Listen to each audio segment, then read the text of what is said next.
Hello students, I am Dr. Rahul Kaushik, Assistant Professor at Ramis Institute of Vocational and Technical Education, Greater Noida. आज हम जो topic लेके आए हैं आपके लिए वो है आपके सिलेबस हर्बल ड्रग टेक्नोलॉजी से, आपके 6 सेमेस्टर का सिलेबस। और यहाँ पे हम लोग सेकेंड यूनिट में आपने जो टॉपिक्स देखे होंगे वहाँ पे सेकेंड यूनिट का टॉपिक है आपका nutraceuticals, introduction, its market and growth, the scope of nutraceuticals and the different type of products, marketed products available of nutraceuticals. So let's begin with my presentation.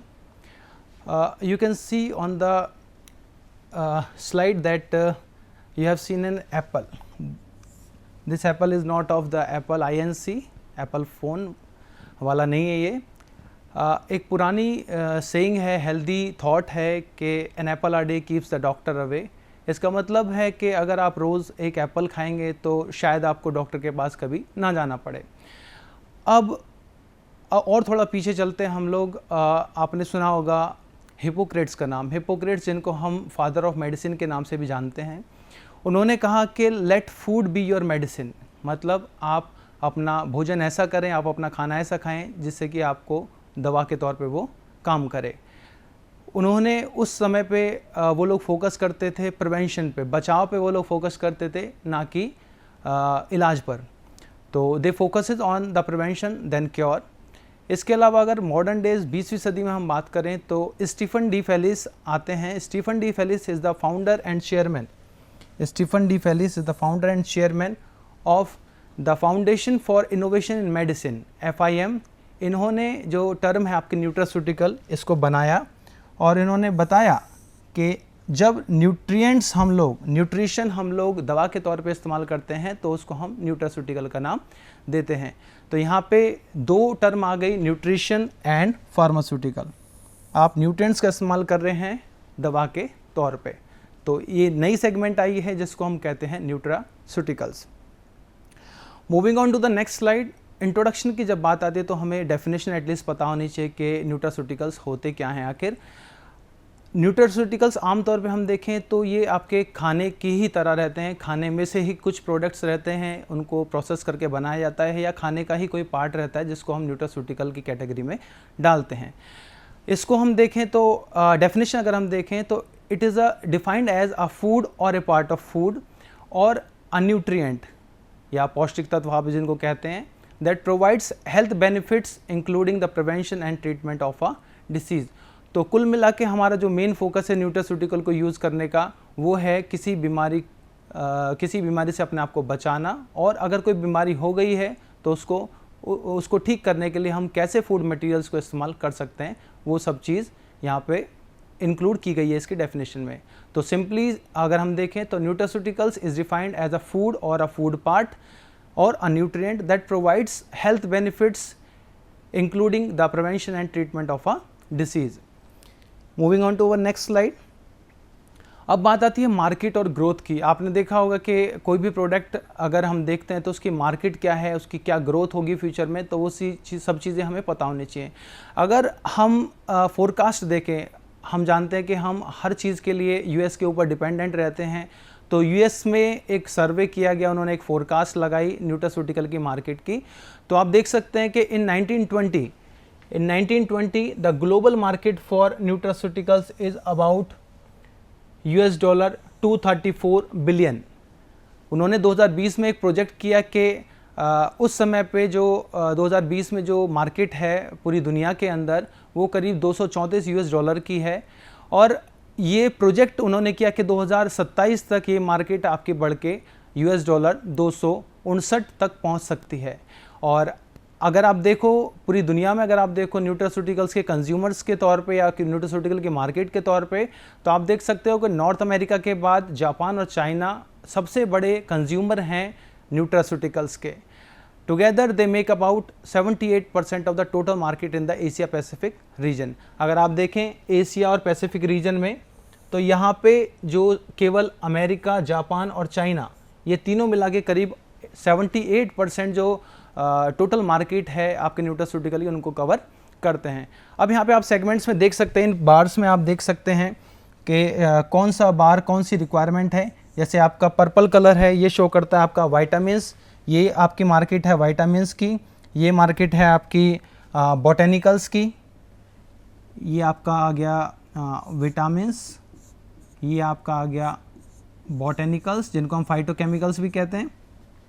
फिर ये blue line आई है आपकी, ये है आपका मिनरल्स की कैटेगरी, कितने minerals का शेयर है।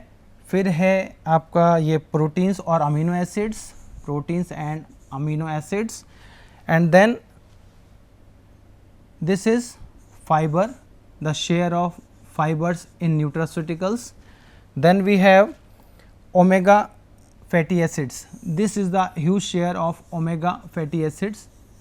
क्योंकि लाइफस्टाइल डिसीजेज आजकल बढ़ रही हैं तो उनका शेयर भी बढ़ रहा है। उनको ट्रीट करने के लिए जैसे आपको अगर ओबिसिटी हो गई है, हाई कोलेस्ट्रॉल हो गया है, तो उस सब को ट्रीट करने के लिए आपको इन चीज़ों की ज़रूरत पड़ती है। तो जैसे जैसे लाइफस्टाइल डिसऑर्डर्स बढ़ेंगे, उनसे रिलेटेड जो चीज़ें हैं, उनसे रिलेटेड जो फूड प्रोडक्ट्स हैं, उनकी डिमांड मार्केट में बढ़ेगी। और आप देख सकते हैं सबसे ऊपर एक और सेगमेंट है, ये है आपकी अदर कैटेगरी में। अदर कैटेगरी जो इन प्लांट प्रोडक्ट से या इन प्रोडक्ट से डिराइव होते हैं या उनके कॉम्बिनेशन या कॉन्जुगेशन उनके हैं, उनकी ये मार्केट देखते हैं। तो अब आप देख सकते हो कि यहाँ से लेके आपको एक अच्छा खासा कर्व मिल रहा है।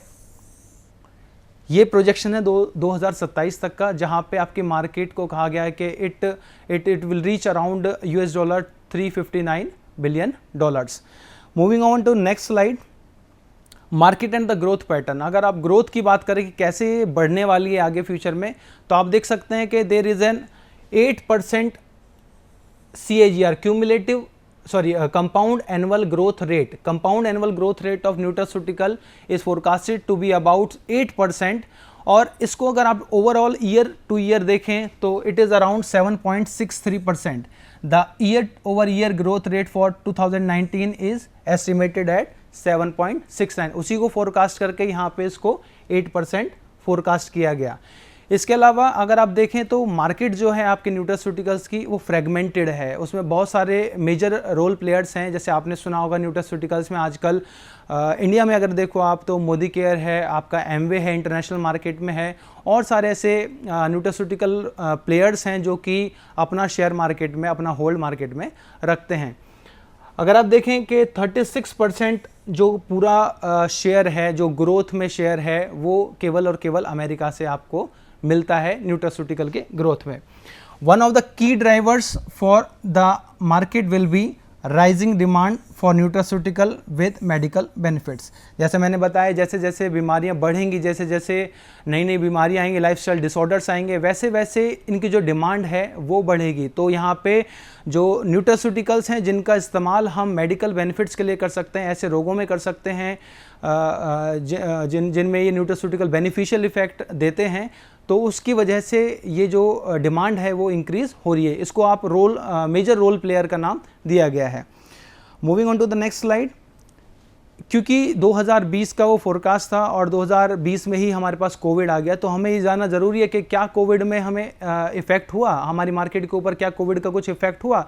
तो आप देख सकते हो कि दुनिया भर में बहुत सारे बिजनेसेस हैं जहाँ पे इफ़ेक्ट हुआ, लेकिन एक ये बिज़नेस है न्यूट्रास्यूटिकल का, यहाँ पे भी इफ़ेक्ट हुआ, लेकिन उस हद तक नहीं हुआ जिस हद तक हम प्रिटेंड कर सकते थे कि एक पेंडेमिक में कैसा इफ़ेक्ट ग्रोथ के ऊपर आ सकता है। तो आप यहाँ देख सकते हैं जो मटेरियल सेक्टर है, इन न्यूट्रास्यूटिकल को जो बनाने का जो मटेरियल हम यूज़ करते हैं, इंग्रेडिएंट जो यूज़ करते हैं, उसका जो मटेरियल सेक्शन है उस पर एक मिला जुला असर सा, एक न्यूट्रल इम्पैक्ट आपको देखने को मार्केट के ऊपर मिला। और जो इफ़ेक्ट था इन न्यूट्रास्यूटिकल की मार्केट के ऊपर वो एकदम डायरेक्ट था, कोई इनडायरेक्ट इम्पैक्ट नहीं आया, कि सीधा डायरेक्ट इफेक्ट आया, क्योंकि मार्केट इंटरनेशनल इंग्रेडिएंट्स की कम हुई, और कम होने के बावजूद भी डिमांड इतनी बढ़ी। डिमांड बढ़ने के साथ नए नए इमर्जिंग लीडर्स आए, न्यूट्रास्यूटिकल की कंपनीज आई, उन्होंने वो जो इम्पैक्ट था उसको न्यूट्रल कर दिया। अगर आप देखो यहाँ पे तो वी हैव 6%, हमने जो फोरकास्ट किया था कि 8% मार्केट होनी चाहिए, 8% हो सकती है, लेकिन अब ईयर टू ईयर जो हमारा ग्रोथ पैटर्न था वो 8% हमने फोरकास्ट किया था, लेकिन पेंडेमिक के बावजूद भी we were successful to attain a growth rate of 6%। Compound annual growth rate हमारी 6% की देखने को यहाँ पे मिली। इसके अलावा अगर आप देख सकते हैं कि 2020 में जो ग्रोथ हुई, क्योंकि वो शुरुआत का दौर था, उस टाइम पे 3.43% हमारी ग्रोथ रेट रही। लेकिन ऐसा माना जा रहा है कि 2021 में, जैसे आपने भी देखा होगा कि जैसे ही कोविड आया, लोगों ने बहुत सारे मल्टीविटामिन्स कंज्यूम करना शुरू किए, तो वो जो फोरकास्ट था उनका ग्रोथ का, वो वहाँ पे फेल हो गया, क्योंकि पैंडेमिक की वजह से लोगों ने बहुत ज़्यादा कंजम्पशन किया है और एक्चुअल स्टैटिस्टिक्स, एक्चुअल डाटा आना भी बाकी है। जैसे जैसे आगे सर्वेज होंगे, रिसर्च स्टडीज़ होंगी, वैसे वैसे आपके पास एक्चुअल डाटाज पहुँचने लगेंगे। Moving on to the next slide. अब आती है बात स्कोप की, कि क्या स्कोप है, कैसे हम इसको न्यूट्रास्यूटिकल को हम इस्तेमाल करते हैं, क्या उसका आगे होना है। ठीक है, इनकेस अगर आप हर चीज़ में स्कोप देंगे, सपोज आपने कोई एजुकेशन बी फॉर्म आपने किया तो आप स्कोप देखते हो इसका स्कोप क्या है, तो वैसे ही अगर हम न्यूट्रास्यूटिकल की बात करें तो हमें ये पता होना चाहिए कि इनको हम कहाँ इस्तेमाल करेंगे, क्या इनका स्कोप हो सकता है। तो हम ये देख सकते हैं कि आजकल लाइफस्टाइल डिसऑर्डर्स बढ़ गए हैं। जैसे फर्स्ट लाइफस्टाइल डिसऑर्डर हम यहाँ पे डिस्कस कर रहे हैं, जॉइंट हेल्थ। जॉइंट हेल्थ में आपने देखा होगा, पेन के लिए आप आइबुप्रोफेन, पैरासीटामोल आपको प्रिस्क्राइब की जाती है। आजकल एक नया ट्रेंड चालू हो गया है, डॉक्टर्स आपको प्रिस्क्राइब करते हैं बहुत अच्छे अच्छे फाइटोकॉन्स्टिट्यूएंट्स, जिनका रोल आपके जॉइंट की जो हेल्थ है उसके लिए होता है। जैसे आप ग्लूकोसामाइन देख सकते हैं, glucosamine it is obtained from ligaments, cartilages, tissues and tendons. Chondroitin है एक और आपका फाइटोकेमिकल है, इसको आप प्रोटियोग्लाइकेंस है, it is obtained from articular cartilage. ऐसे करके डिफरेंट डिसऑर्डर्स में आप डिफरेंट न्यूट्रास्यूटिकल्स को एम्प्लॉय कर सकते हो। अब आप देखो आई हेल्थ, अगर आपकी आई हेल्थ में आपने देखा होगा कैरोटिनॉइड्स बहुत काम आते हैं, तो आइसोलेटेड कंपाउंड्स कैरोटिनॉइड्स हम लोग यूज़ कर सकते हैं। कैरोटिनॉइड्स हमें कैरेट से मिलता है, स्वीट पोटैटो से मिलता है, और सारी वेजिटेबल्स हैं, आपके फ्रूट्स हैं जहाँ से आपको कैरोटिनॉइड्स मिल सकते हैं। इसके अलावा आप देखो अगर हार्ट केयर, ये बहुत बड़ा कंसर्न है आजकल लाइफस्टाइल डिसऑर्डर में। Obesity, sugar and heart diseases, they are very well prevalent in the current lifestyle. आप देखो यहाँ पे हार्ट केयर अगर आपको देखनी है, इसके लिए आपको कोएंजाइम Q प्रिस्क्राइब किया जाता है। कोएंजाइम Q10 जो है it is obtained from soybean and olive oil. इसके अलावा एक फ्लेवोनॉइड है रेस्वेरेट्रॉल। रेस्वेरेट्रॉल आपको ग्रेप से मिलता है और वाइन से मिलता है, वाइन वो जो कि ग्रेप से बनाई गई है। ठीक है, तो ये स्कोप में आप देख सकते हैं। इसके अलावा और हम थोड़ा सा स्कोप ब्रॉड करें तो आप देखो कैंसर ट्रीटमेंट में भी हमने न्यूट्रास्यूटिकल का रोल देखा है। कैंसर में हम लोग लाइकोपिन यूज़ करते हैं, जो कि टमाटो से या ग्रे फ्रूट से आपको मिलता है। इलेजिक एसिड्स और अदर फिनोलिक कंपाउंड्स हम लोग यूज़ करते हैं, जो कि आपको स्ट्रॉबेरी से या रेस्पबेरी से मिल सकते हैं। तो कैंसर में भी आपके न्यूट्रास्यूटिकल्स का डायरेक्ट इफेक्ट होता है। यहाँ पे ये बताना ज़रूरी है कि केवल न्यूट्रास्यूटिकल से आपका ट्रीटमेंट नहीं हो सकता बीमारी का, आपको ये एडजंक्ट थेरेपी में इस्तेमाल करने पड़ेंगे along with your cancer therapy. उसके साथ आपको ये सारी चीज़ें लेनी पड़ेंगी। दूसरा देखें हम गैस्ट्रोइंटेस्टिनल ट्रैक्ट, आपके पेट की बीमारियों के लिए आप देख सकते हो यहाँ पे है लैक्टोबैसिलस एंजाइम, आपको दही से मिलता है, योगर्ट से मिलता है। फ्रक्टोओलिगोसैकेराइड्स आपको होल ग्रेन से मिलता है, ज्वार, मक्का, बाजरा आपके होल ग्रेन्स में आता है। फिर इसके अलावा ये ऑनियंस में भी मिलता है आपको, और combination of pre and probiotics, तो ये सब आपके कॉम्बिनेशन में आते हैं जिसमें प्रीबायोटिक्स एंड प्रोबायोटिक्स दोनों इंक्लूड होते हैं। देन नेक्स्ट कैटेगरी आपके एंटीऑक्सीडेंट्स की। एंटीऑक्सीडेंट्स ऐसे केमिकल्स होते हैं जो कि आपकी बॉडी में जो फ्री रेडिकल जनरेट होते हैं ऑक्सीडेशन की वजह से, एजिंग की वजह से जो फ्री रेडिकल जनरेट होते हैं, उनको न्यूट्रलाइज करने के लिए आपको कुछ एंटीऑक्सीडेंट्स चाहिए होते हैं। तो antioxidants they are polyphenolic compounds and they are obtained from a variety of fruits and vegetables. Like जैसे आपको टी से आपको एंटीऑक्सीडेंट मिल सकते हैं, बबूल से, बबूल की पॉड होते हैं वहाँ से मिल सकता है, मस्टर्ड केक से मिल सकता है, रेप सीड्स हैं आपके, सिट्रस फ्रूट्स हैं आपके, वेजिटेबल्स हैं, सोयाबीन्स हैं, कोको है, चॉकलेट है, they all are rich source of antioxidants. Moving on to the next slide. अब आती है बात क्लासिफिकेशन की, कैसे हम इनको क्लासिफाई कर सकते हैं। तो न्यूट्रास्यूटिकल को क्लासिफाई करने के हमारे पास बहुत सारे तरीके हैं। जैसे आप देख सकते हो, पहले आप न्यूट्रिएंट्स, आपकी कैटेगरी है न्यूट्रिएंट्स की। ये वो सब्सटेंस हैं जिनकी न्यूट्रिशनल वैल्यू एस्टैब्लिश्ड है, जैसे कि विटामिन्स हैं, मिनरल्स हैं, अमीनो एसिड्स हैं और फैटी एसिड्स हैं। इसके अलावा आपके डाइटरी सप्लीमेंट्स हैं। Sir dietary supplement they are reagents और derivatives, they are derived from sources like prebiotics, probiotics, pyruvate, chondroitin, sulfate, steroidal hormones, bacteria and enzymes. So they all include in dietary supplements. Then we have herbs, like they are obtained from herbs, they contain phytochemicals or botanicals, extracts and concentrates. तो nutraceuticals अगर हम as a whole देखें तो these are non specific biological therapies which are use to promote the wellness, prevent malignant diseases process and control the system of our body. Moving on to the next slide, we are taking it one by one. You can see the classification, you can see a whole list of vitamins and their uses. Vitamin A, it is beneficial for treating eye related disorders and the skin diseases. Vitamin B9, it reduces the chances of neuronal defect and defects to the fetus, brain defects to the fetus during pregnancy. वहाँ पे आप use कर सकते हैं। Vitamin B12 है, आपका anaemia में use कर सकते हैं आप इसको, किडनी डिसीज़ और लिवर डिसऑर्डर से डील करने के लिए आप इसको यूज़ कर सकते हैं। विटामिन C है, बहुत अच्छा एंटीऑक्सीडेंट है। It can be use to treat scurvy, cancer and common cold, बहुत अच्छा एंटीऑक्सीडेंट है। तो एंटीऑक्सीडेंट आप हर बीमारी में आप इस्तेमाल कर सकते हैं।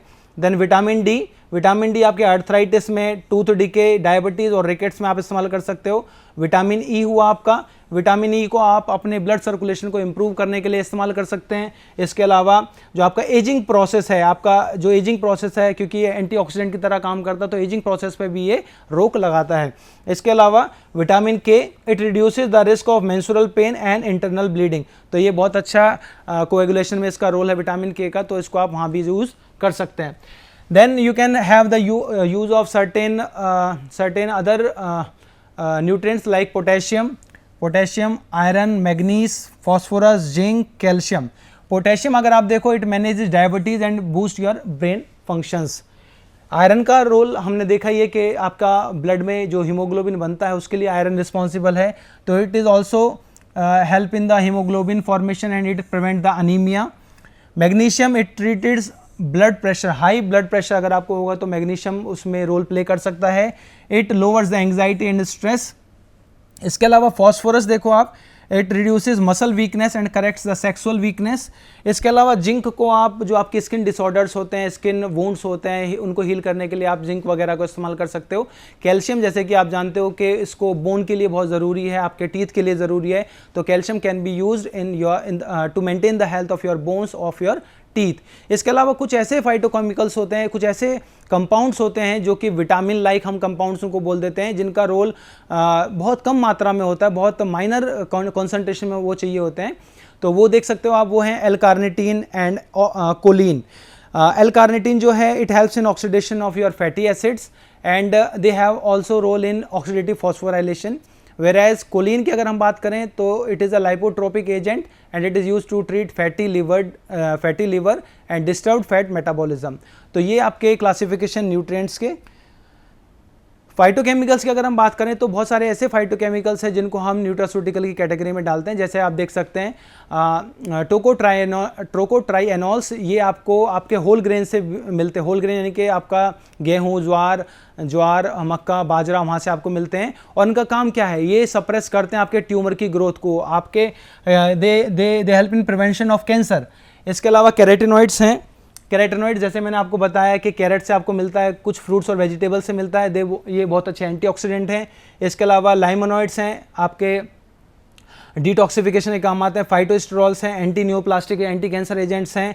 Phenolic constituent, they are excellent antioxidants. इसके अलावा फ्लेवोनॉइड्स हैं, they are also against very well established antioxidants. इसके अलावा catechin, they are also antioxidants.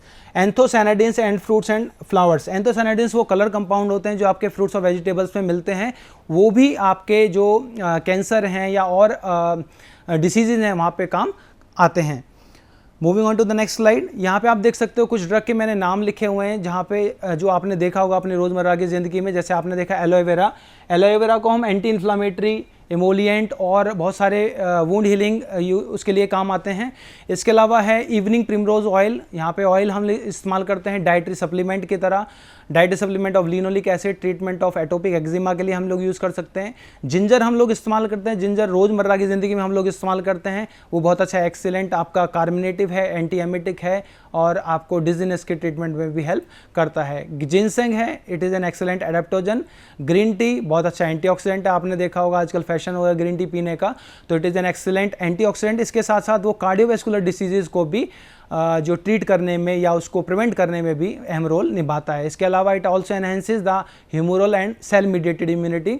इसके अलावा गार्लिक है, आपने देखा होगा गार्लिक बहुत अच्छा एंटीऑक्सीडेंट इसके अंदर होता है। इसके अलावा बहुत अच्छा ये एंटी बैक्टीरियल है, anti fungal, anti thrombotic and anti inflammatory activity इसकी होती है। Moving on to the next slide. यहाँ पे जो क्लासिफिकेशन है फाइटोकेमिकल कैसे काम करते हैं, कैसे प्रोवाइड कराते हैं, तो यहाँ पे आप देख सकते हो they can act as substrate for biochemical reaction, as cofactor for enzymatic reactions of your body, as adsorbent that binds and eliminate the undesirable toxic elements from your intestine. They can also, nutraceutical can also act as scavenger of the reactive species and toxic chemicals. Nutraceutical can also enhance the absorption and stability of essential nutrients. Nutraceutical can also have impact on selective growth factor, fermentation substrate for beneficial bacteria, and nutraceutical can also be selective inhibitors of deleterious intestinal bacteria. तो ये classification में मैंने include किया है कैसे ये nutraceuticals काम करते हैं। देन आप देख सकते हैं दूसरा सेगमेंट है हमारा डाइटरी सप्लीमेंट्स का। यहाँ पे आप देख सकते हैं डाइटरी फाइबर्स जो कि बहुत ज़रूरी हैं आपकी इंटेस्टाइन के लिए। ये ऐसी चीज़ें होती हैं जो कि ना तो एब्जॉर्ब होती हैं आपकी बॉडी में, ना ये डाइजेस्ट होते हैं, ये आपके इंटेस्टाइन को, उसकी हेल्थ को ये मेंटेन करके रखते हैं। Then we have prebiotics and probiotics. Prebiotics जैसे कि आपको ओलिगोफ्रक्टोज है, इनुलिन है, लैक्टुलोज है, ये आपको कहाँ से मिलते हैं? ये सब चीज़ें मिलती हैं आपको आपके ग्रेन्स वगैरह से, जो आपके होल ग्रेन्स हैं वहाँ से मिलती है, आपका अखरोट है वहाँ से आपको मिलते हैं। ये प्रीबायोटिक्स हैं। फिर प्रोबायोटिक्स, अच्छा प्रीबायोटिक्स होते हैं आपके non living chemical compounds. Probiotics they are living micro organism. Probiotics जैसे दही में आपको मिलता है lactobacillus, bifidobacterium and some other species of E coli and bacillus. तो प्रोबायोटिक्स आपके बेनिफिशियल बैक्टीरिया जिनको आप यूज़ करना है। फिर आपका है एंटीऑक्सीडेंट एंजाइम्स, एक्सोजीनस प्रोटीज इसमें आता है, जो कि जैसे आपने देखा होगा पोर्सिन पैंक्रियाटिक एक्सट्रैक्ट हम यूज़ कर सकते हैं, एक्सोजीनस कार्बोहाइड्रेट्स हम यूज़ कर सकते हैं, और एंजाइम्स हमारे जैसे एक्सोजीनस लाइपेज है, non specific bile salt activated lipase है, एक्सोजीनस सेलुलेज है और चिटिनेज है। तो ये सारे वो एंजाइम्स हैं जिनको हम इनकॉर्पोरेट कर सकते हैं। आपने देखा होगा बहुत सारी कंपनी आजकल बच्चों के लिए स्पेशल एंजाइम्स दे रही हैं कि उनकी डाइजेशन इंप्रूव हो। वो सारी कैटेगरीज आपकी न्यूट्रास्यूटिकल में ही आती हैं। नेक्स्ट अगर हम कंक्लूजन में देखें, कंक्लूजन से पहले मैं आपको थोड़ा सा और एलेबरेट करना चाहता हूं। जैसे आप यहां देख सकते हैं कि डाइटरी फाइबर्स के काम क्या होते हैं। They are structural carbohydrates of plants obtained from plants, and they can neither be digested nor they can be absorbed. They lower the serum cholesterol level and regulate your blood sugar level, and they are insoluble fibers that maintains the GIT health. Then moving on to the conclusion यहाँ पे आप देख सकते हैं कि nutraceuticals जो आपने अभी देखे, they are present in most of the food ingredients in varying concentration. बहुत सारे फूड इंग्रेडिएंट्स हैं, फ्रूट्स हुआ, वेजिटेबल्स हुआ, वहाँ पे सब जगह आपको न्यूट्रास्यूटिकल मिल सकते हैं। Concentration, time and duration and supply of nutraceutical influences the human health. आप अगर बहुत सारे अच्छे न्यूट्रास्यूटिकल लेंगे, अच्छी कंसंट्रेशन में लेंगे तो आपकी हेल्थ अच्छी रहेगी। कम मात्रा में होगा तो आपको डेफिशिएंसी हो जाएगी, उसको ट्रीट करने के लिए आपको फिर दवाइयाँ खानी पड़ेंगी। इसके अलावा manipulating the foods, the concentration of active ingredient can be increase. आप ऐसी चीज़ें खाइए जहाँ पर न्यूट्रास्यूटिकल मौजूद हैं और वो उनको खाने से आपकी जो एग्जिस्टिंग एलिमेंट है, आपकी जो बीमारी है उसमें इंप्रूवमेंट हो या आप उन बीमारियों से बच सकें।